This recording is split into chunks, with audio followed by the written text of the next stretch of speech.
Hi student, welcome to my channel. I am Shivam. तो आज हम देखेंगे electric field intensity at a point on the axial line of electric dipole.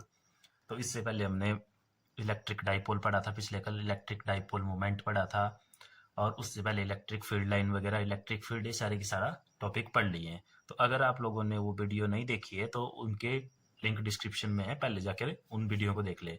क्योंकि इस topic को करने से पहले आपको पहले तो इलेक्ट्रिक डाइपोल क्लियर होना चाहिए क्या होता है, और इलेक्ट्रिक फील्ड इंटेंसिटी क्या होती है ये क्लियर होना चाहिए, इलेक्ट्रिक फील्ड लाइंस क्या होती है वो क्लियर होना चाहिए, क्योंकि उसकी हेल्प से हम यहाँ पे इसकी डायरेक्शन वगैरह निकालेंगे।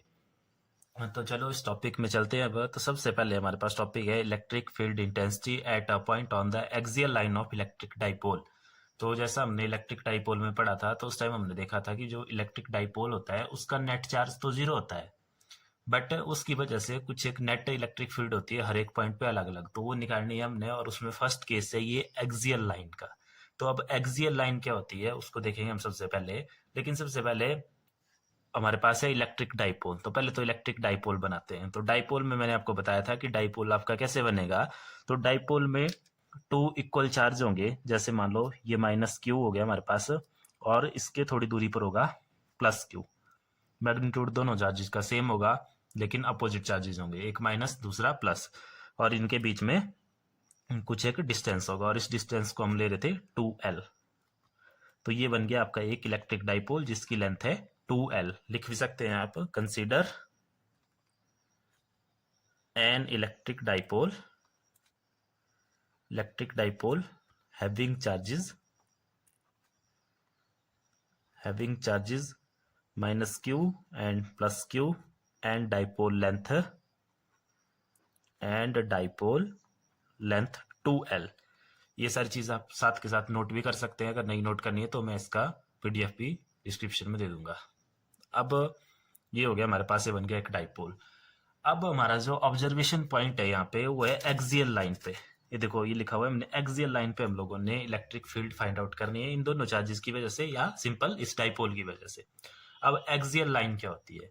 तो एक्सियल लाइन होती है ऐसी जब इस डाइपोल की जो इन दोनों चार्जेस को जो लाइन मिला रही है, या जो डाइपोल लेंथ है, इसी लेंथ को जब किसी भी एक साइड एक्सटेंड किया जाए, चाहे लेफ्ट साइड को एक्सटेंड कर लो चाहे राइट साइड को एक्सटेंड कर लो। जैसे मान लो हमने यहाँ पे इसको राइट साइड एक्सटेंड कर लिया, और इस तरह से इसको लेफ्ट साइड भी एक्सटेंड कर सकते हैं या राइट साइड भी। तो जब इसको किसी एक तरफ एक्सटेंड कर लें, और फिर जो हमारा ऑब्जर्वेशन पॉइंट होगा वो इस एक्सटेंड की हुई लाइन पे कहीं लाई करे। जैसे मान लो ऑब्जर्वेशन पॉइंट है P हमारा यहाँ पे, यानी कि जो नेट इलेक्ट्रिक फील्ड है वो हमें फाइंड आउट करनी है इस जगह, इस पोजीशन पे। और ये लाइन कहाँ आई? ये लाइन आई उसी डाइपोल की लेंथ को जब एक तरफ एक्सटेंड किया गया। तो इस तरह की लाइन को बोलते हैं हम एक्सियल लाइन। इसके बाद नेक्स्ट जो है वो इक्वेटोरियल लाइन के लिए है, वो लाइन अलग से होगी। तो एक्सियल लाइन का आपने ध्यान रखना कि जो डाइपोल लेंथ होगी या जो डाइपोल की लाइन होगी उन दोनों चार्जेस को मिलाने वाली, उसी को एक एंड में एक्सटेंड किया जाएगा। किसी भी तरफ हो सकती है वो, इस साइड भी इस साइड भी, जैसे हमने यहाँ इस साइड कर लिया। अब इस P पॉइंट पे निकालनी है हमने नेट इलेक्ट्रिक फील्ड। तो अब जो इसमें नेट इलेक्ट्रिक फील्ड होगी, देखो वो क्या होगी, कुछ इस चार्ज की वजह से होगी, कुछ इस चार्ज की वजह से होगी। और इन पोजीशन को भी हम नाम दे देते हैं। जैसे मान लो माइनस क्यू, इस पॉइंट को नाम दे दिया हमने A, इस पॉइंट को नाम दे दिया हमने B। अब मान लो यहाँ पे जो EA है, EA इलेक्ट्रिक फील्ड, वो होगी A पॉइंट की वजह से। A पॉइंट है आपका देखो नेगेटिव, तो EA इसमें इलेक्ट्रिक फील्ड होगी यहाँ पे कुछ उस तरह से। EB होगी पॉजिटिव क्यू की वजह से। लेकिन उनकी डायग्राम में हमें डायरेक्शन भी बतानी है। ये डायग्राम मोस्ट इंपॉर्टेंट होते हैं इन टॉपिक के, तो डायग्राम सबसे पहले डायग्राम समझाओ। तो इसमें जो EA है वो है electric field due to negative charge.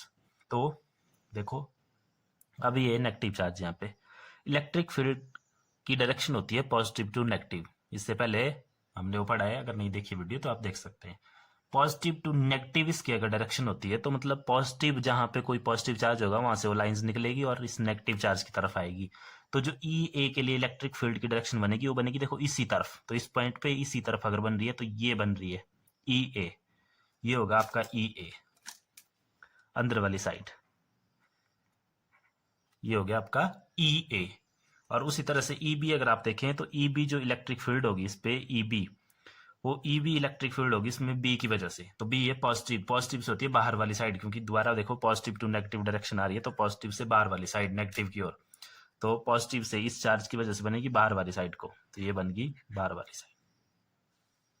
ध्यान से देख लो यार, वो कहाँ से आए, ई ए के लिए नेगेटिव के लिए नेगेटिव वाली साइड, पॉजिटिव के लिए उससे अपोजिट, क्योंकि पॉजिटिव से निकलती हुई दिखानी है। तो अगर पॉजिटिव चार्ज का इफेक्ट देखें यहाँ से, तो उससे निकलती हुई बाहर के लिए, ये पॉजिटिव बाहर के लिए, और नेगेटिव वाली साइड ही उसकी तरफ ही। तो ये होगी आपकी डायग्राम कंप्लीट। अब देखो जो मेजरमेंट वगैरह है, अब उसको देखते हैं हम यहाँ से। जैसे मान लो इस डाइपोल का सेंटर ले लिया हमने यहाँ पे O। अब सेंटर है ये, सेंटर क्या करता है, इस पूरी डाइपोल लेंथ को 2 इक्वल पार्ट्स में डिवाइड करेगा। तो यहाँ से यहाँ तक भी हमारे पास लेंथ होगी L, यहाँ से यहाँ तक भी हमारे पास लेंथ होगी L। अब सारे के सारे जो ऑब्जर्वेशन पॉइंट के डिस्टेंस है उनको हम सेंटर से लेते हैं। तो सेंटर से हमने ऑब्जर्वेशन पॉइंट का डिस्टेंस ले लिया R, small r। Small r क्या है, distance of observation point from centre. अब देखो अगर ये r है, ये स्मॉल l है, ये भी स्मॉल l है, तो a से p का डिस्टेंस कितना होगा, ये सारी चीजें हम यहाँ नोट कर लेते हैं। हेयर देखो a से p का distance, A P is equal to, a से p का डिस्टेंस होगा, देखो p से o का कितना है r, और आगे कितना बच गया और l, तो ये आ गया हमारे पास r plus l, A P का डिस्टेंस। उसी तरह से b और p का डिस्टेंस क्या होगा हमारे पास, bp का डिस्टेंस देखो r है o तक, अगर इस r से हम इस l वाले पार्ट को माइनस कर दें तो r माइनस l, ये क्या बच जाएगा हमारे पास bp। क्लियर है, इन डिस्टेंसेस की हमें जरूरत पड़ेगी, इसलिए हमने पहले निकाल के रख लिए। अब चलते हैं हम आगे। तो देखो सबसे पहले लिखेंगे हम electric field due to negative Q, और उसको नाम दिया हमने ई ए। फॉर्मूला क्या होता है इलेक्ट्रिक फील्ड का, तो इलेक्ट्रिक फील्ड का जनरल फॉर्मूला होता है 1/4πε0 Q/r², और Q होता है वहां पे सोर्स चार्ज, और R होता है distance between these two point. तो देखो इस टाइम जो सोर्स चार्ज है वो आपका नेगेटिव Q, और डिस्टेंस है AP, तो ये लिखेंगे हम 1/4πε0 माइनस Q अपॉन डिस्टेंस क्या है AP।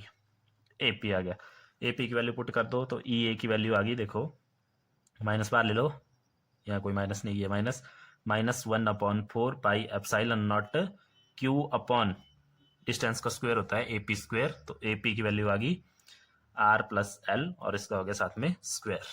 इसको देते हो क्वेश्चन नंबर 1। ये आ गया नेगेटिव Q की वजह से इलेक्ट्रिक फील्ड। अब देखते हैं पॉजिटिव Q की वजह से इलेक्ट्रिक फील्ड। तो दोबारा इलेक्ट्रिक फील्ड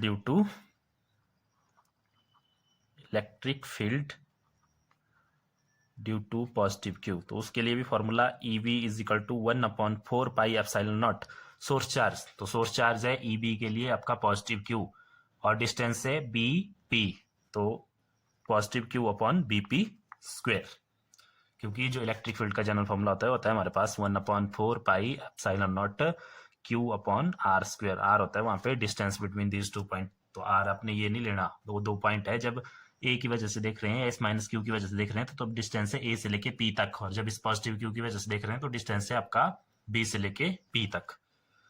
तो ये होगी BP की वैल्यू पुट कर दो यहाँ पे, तो EB is equal to 1/4πε0 Q upon R minus L whole square.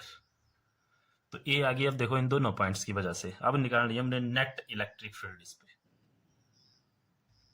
तो ये तो निकाली हमने इन दोनों पॉइंट्स की वजह से अलग अलग इसमें इलेक्ट्रिक फील्ड EA और EB। अब देखो हमने निकाली नेट इलेक्ट्रिक फील्ड या टोटल इलेक्ट्रिक फील्ड। तो दो इलेक्ट्रिक फील्ड है हमारे पास यहाँ पे, एक EA है और एक EB। तो इन दोनों का एल्जेब्रिक सम क्या आएगा, नेट इलेक्ट्रिक फील्ड। तो नेट इलेक्ट्रिक फील्ड आ जाएगा हमारे पास, या इसको बोल दिया हमने E axial is equal to EB plus of EA। अब इन दोनों की वैल्यू पुट कर दो यहाँ पे, तो EB की वैल्यू देखो ये निकाल के रखी है हमने यहाँ पे 1 अपॉन, इसकी वैल्यू निकाल के रखी है। EB की वैल्यू हमारे पास है 1/4πε0 Q upon R minus L whole square. ये आ गया हमारे पास किसकी वैल्यू, EB की वैल्यू, और प्लस EA की वैल्यू है हमारे पास। EA की वैल्यू देखो minus of 1/4πε0 Q upon R plus L whole square. तो इसकी वैल्यू पुट कर देंगे 1/4πε0 Q upon R plus L whole square. तो ये बन गया एक एक्सप्रेशन हमारे पास मैथमेटिकल एक्सप्रेशन। अब इसको सॉल्व करेंगे तो देखो, इसको सॉल्व करने से सबसे पहले हमें यहाँ दिख रहा है कि प्लस माइनस माइनस होगा, तो पहले तो इसको सॉल्व कर लेते हैं। 1/4 pi epsilon naught Q upon R minus L whole square plus minus minus, और यहाँ रह गया हमारे पास simple 1/4 pi epsilon naught Q upon R plus L whole square. अब देखो ये दो टर्म है हमारे पास, इन दोनों टर्म में ये जो 1/4 pi epsilon not 1/4 pi epsilon not साथ में क्यू क्यू ये कॉमन है सारा, तो इसको कॉमन कर लेते हैं। तो इसको देखो ध्यान से देखना, 1/4 पाई एप्सिलॉन नॉट क्यू कर लिया कॉमन, यहाँ रह गया हमारे पास 1/r minus L whole square, और आगे रह गया minus of 1/r plus L whole square. ठीक है इतना। अब इसके बाद देखो नेक्स्ट,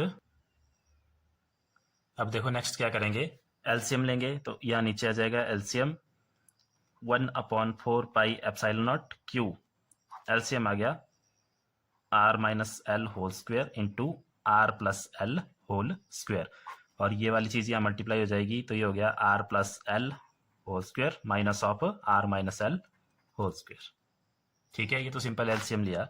अब देखो दोनों का एलसीएम, दोनों की मल्टीप्लीकेशन आ गई।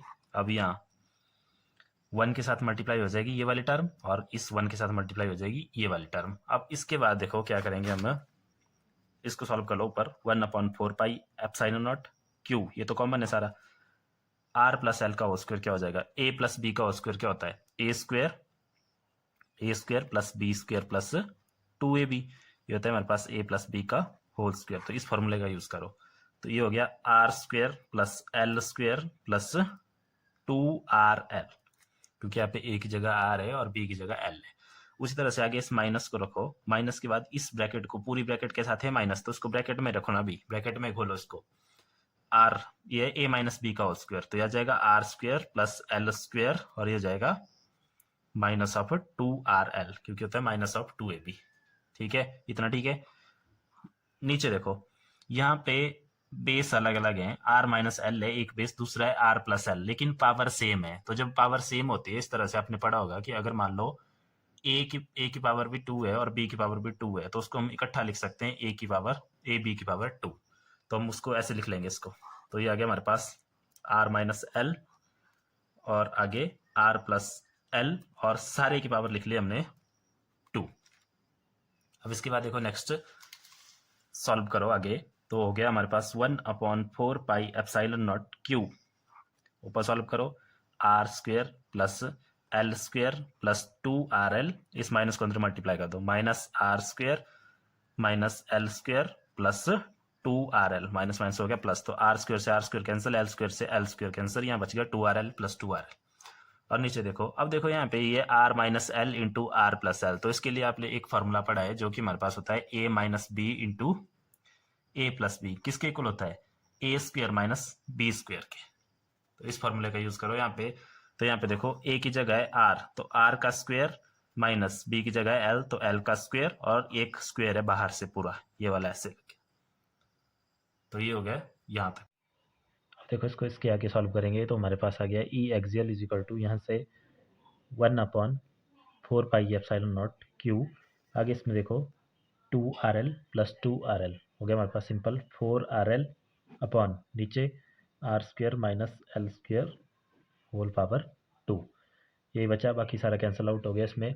अब देखो, अब इस टॉपिक में हमने इसको लिखना है डाइपोल मोमेंट के टर्म में। जब हमने डाइपोल मोमेंट पढ़ा था तो वहाँ पे हमने देखा था कि हमारे पास था डाइपोल मोमेंट पी से डोनेट करते हुआ था हमारे पास magnitude of either charge multiply by dipole length, जो कि हमारे पास है यहाँ पे 2l। तो अब इस q इंटू 2l, तो q इंटू 2l देखो कैसे लिखेंगे, यहाँ से 1/4 पाई एप्सिलॉन नॉट, इस q को लिख दो अंदर, इसके साथ इस 4 से एक 2 निकालो, क्योंकि 4 को क्या लिखते हैं हम, 2 इंटू 2, 2 × 4, तो एक 2 निकाल लिया, इसके साथ l लिख लिया। अब एक 2 और रह गया यहाँ से, उसको r के साथ लिख लिया, और नीचे जो है R square minus L square whole square. अब हमें पता है be no Q into 2l ये किसके इक्वल होता है, डाइपोल मोमेंट P के इक्वल। तो हमारे पास E एक्सियल क्या आ गया, तो हमारे पास सिंपल E एक्सियल आ गया 1/4 pi epsilon not Q into 2l की जगह आ गया सिंपल P, और आगे 2r upon R square minus L square whole square. तो ये आ गया एक हमारे पास इसका सिंपल रिजल्ट। अब इसमें हमने एक स्पेशल केस लेना है। स्पेशल केस में हम देखेंगे कि अगर मान लो क्या होता है, देखो स्पेशल केस में हम देखेंगे कि मान लो ये जो डाइपोल लेंथ है 2l, ये बहुत छोटी है as compare to this r। This मतलब ये जो ऑब्जर्वेशन पॉइंट है ये कहीं पे बहुत ज़्यादा दूर है। बहुत ज़्यादा दूर का मतलब है ये जो r की वैल्यू है बहुत बड़ी होगी as compare to this l। तो उस केस में हम देखेंगे, मान लो केस है हमारे पास कि if r is greater than l, जो r है वो l से बहुत बड़ा है। तो उस केस में हम क्या कर सकते हैं, ये जो l है l कैन बी निगलेक्टेड, तो इसको हम निगलेक्ट कर सकते हैं। तो अगर इसको निगलेक्ट कर दें तो ई एक्सियल आ जाएगा हमारे पास simple 1/4 pi epsilon naught P into 2r upon L neglect हो गया, यहाँ से बच गया आर स्क्वेयर और एक स्क्वेयर है बाहर से। ठीक है, उसके आगे देखो E axial is equal to 1/4 pi epsilon naught P. अब आर स्क्वेयर और बार एक स्क्वेयर और है तो कितना हो गया है आर की पावर 4, और यहाँ पे रह जाएगा ये 2 मैंने पहले लिख लिया आर और आर की पावर 4। अब ऊपर है आर सिंपल आर या आर की पावर 1, नीचे है आर की पावर 4, तो एक आर से एक आर कैंसिल हो जाएगा। तो सिंपल हमारे पास रिजल्ट आ जाएगा E axial is equal to 1/4 pi epsilon naught 2p upon R cube. तो ये है हमारे पास ई एक्सियल का फॉर्मूला या डेरिवेशन ऑफ ई एक्सियल। तो ये था ई एक्सियल। तो आज के लिए इतना ही काफ़ी। Thank you.